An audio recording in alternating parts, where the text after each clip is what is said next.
आज की क्लास में हम परामर्शन के थर्ड टाइप की बात करेंगे, जो कि है इलेक्ट्रिक परामर्श या समाहारक परामर्श। इलेक्ट्रिक काउंसलिंग या समाहारक परामर्श की बात करेंगे। तो इसमें क्या बताया गया, इसमें अगर एक ओवरव्यू देखा जाए तो जो आपने इससे पहले दो परामर्श पढ़े थे, एक आपका डायरेक्टिव, दूसरा नॉन डायरेक्टिव, यहाँ पर दोनों को मिक्स कर दिया गया है। डायरेक्टिव और नॉन डायरेक्टिव को मिक्स करके चीज़ों को बताया गया है कि कई बार जो परामर्शकर्ता होता है वो ना तो डायरेक्टिव का यूज़ करता है और ना ही नॉन डायरेक्टिव काउंसलिंग का यूज़ करता है, एक थर्ड टाइप के काउंसलिंग का यूज़ करता है जिसमें दोनों चीज़ें काफ़ी हद तक मिली होती हैं। तो उसी को यहाँ पर बताया गया है समाहारक। इसको देखते हैं कि परामर्शदाता कई बार ना तो निर्देशीय परामर्श की विचारधारा से सहमत होता है और ना ही अनिर्देशीय परामर्श की विचारधारा से सहमत होता है। वो किसी स्थिति में एक अन्य प्रकार का परामर्श इस्तेमाल करता है जिसे समन्वित या संग्रही परामर्श कहा जाता है। और ये जो परामर्श है, यह परामर्श दोनों का ही मिश्रित रूप होता है, जैसा कि मैंने अभी आपको बताया। तो इस प्रकार का जो परामर्श है, परामर्श में परामर्शदाता बहुत ज़्यादा सक्रिय भी नहीं रहता है कि बहुत ज़्यादा इन्वॉल्व हो रहा है, और ना ही वो बहुत ज़्यादा निष्क्रिय रहता है। ठीक, व्यक्ति के व्यक्तित्व का अध्ययन और उसकी आवश्यकताओं की जानकारी परामर्शदाता द्वारा की जाती है। मतलब वो क्या करता है, वो व्यक्ति की विशेषताओं की अध्ययन करता है और जो जानकारी है, जो आवश्यक जानकारी है, वो परामर्शदाता परामर्श लेने वाले व्यक्ति को देता है। इसके बाद परामर्शदाता उन विधियों का चयन करता है। कौन सी विधियों का? जो विधि परामर्श लेने वाले व्यक्ति के लिए ज़्यादा हेल्पफुल होती है, उन विधियों का वो चयन करके फिर उन विधियों के बारे में उसको बताता है।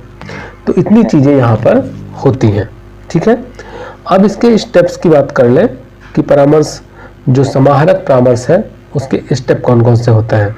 तो प्रार्थी की आवश्यकता तथा व्यक्तिगत विशेषताओं का ध्यान, प्रार्थी की आवश्यकता और उसकी व्यक्तिगत विशेषताओं का ध्यान नहीं बल्कि अध्ययन करना। तो प्रथम चरण में क्या करते हैं, जो व्यक्ति आया है, जो परामर्श लेने आया है, उसकी वास्तविक आवश्यकताओं के बारे में जानते हैं, उसकी वास्तविक आवश्यकताओं के विषय में तथा व्यक्ति के व्यक्तित्व के विषय में जानकारी एकत्रित की जाती है।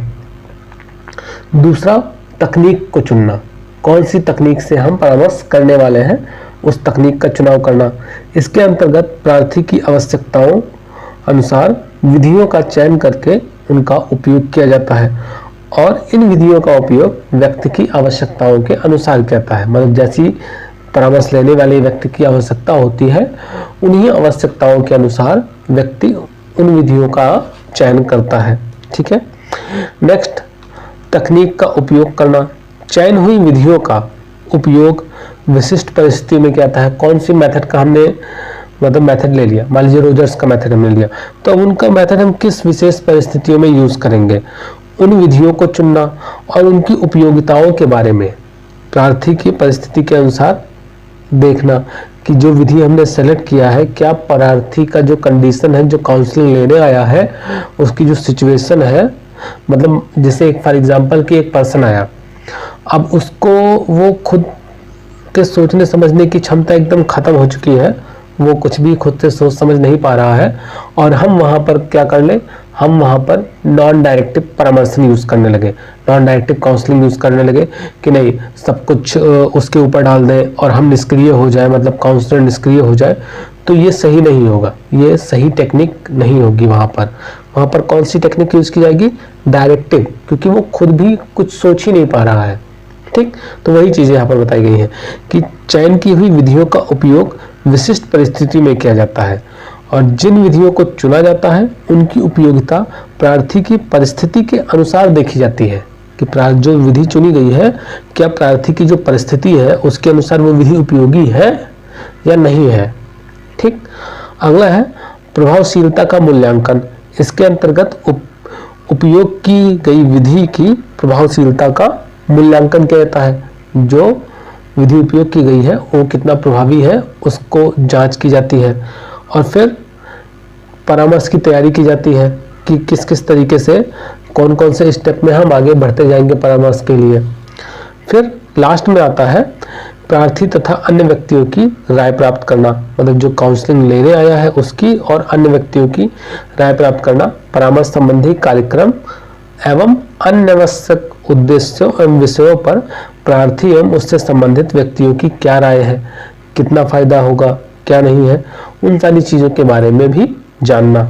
ठीक, अब इसकी कुछ विशेषताओं की बात करते हैं। तो सबसे जो पहली विशेषता है कि इसमें वस्तुनिष्ठ विधियों का प्रयोग किया जाता है। जो समाहारक परामर्शन है उसमें वस्तुनिष्ठ विधियों का प्रयोग होता है। समाहारक परामर्शन में परामर्श के प्रारंभ में सामान्य रूप से उन विधियों का प्रयोग होता है जिसमें प्रार्थी की भूमिका सक्रिय और परामर्शदाता की भूमिका निष्क्रिय होती है। मतलब कह सकते हो कि जो स्टार्टिंग होती है वो नॉन डायरेक्टिव परामर्शन, जो अनिर्देशीय परामर्शन है उससे काफी कुछ मिलती जुलती होती है। जैसे उसमें भी जो परामर्श लेने वाला व्यक्ति है उसको मेन रोल दे दिया जाता है और परामर्श करने वाला वो थोड़ा सा पैसिव रहता है, उतना ज़्यादा एक्टिव नहीं रहता है। फिर परामर्श की विधि का उपयोग करते समय कम व्यय के सिद्धांत पर ध्यान दिया जाता है। मतलब जो खर्चा है समय का, पैसों का, वो कम से कम हो, इन चीज़ों का भी ध्यान दिया जाता है। ठीक, इसके अलावा परामर्शदाता में समस्त विधियों को प्रयोग करने की व्यावसायिक दक्षता होनी चाहिए।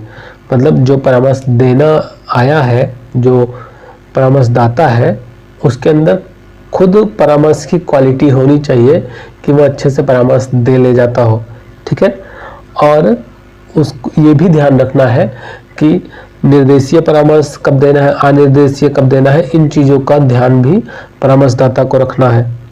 ठीक, इसके साथ साथ इसकी एक विशेषता और क्या है कि इस परामर्श में कार्य कुशलता और उपचार प्राप्त करने पर विशिष्ट महत्व दिया जाता है। तो ये परामर्शन है समाहारक, इसमें कार्य कुशलता और उपचार करने पर ज़्यादा महत्व दिया गया है।